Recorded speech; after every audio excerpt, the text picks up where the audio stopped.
Habang dumadaan ang bagyong Tino, marami ang natatakot. Pero alam mo ba? Nasa Biblia ang tungkol sa mga bagyo.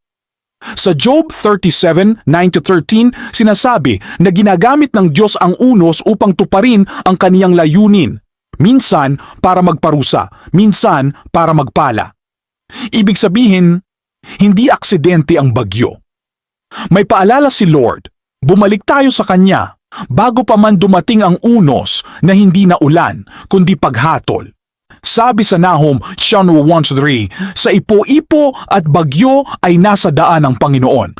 Kaya huwag lang tayong matakot sa hangin o ulan. Mas matakot tayo kung wala ang Diyos sa ating buhay. Tulad ni Jonas na pinadalhan ng bagyo upang matauhan, baka ito rin ang paraan ng Diyos para ipaalala na siya pa rin ang may kontrol. Sa gitna ng bagyong Tino, tandaan, si Jesus lang ang makapaghihinto ng anumang unos, sa dagat man o sa puso mo.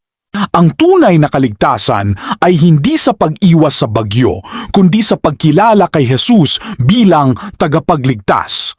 Siya lang ang daan, katotohanan at buhay. Tumawag ka sa Kanya habang may panahon. Dahil sa Kanya lang may kapayapaan kahit sa gitna ng pinakamatinding unos.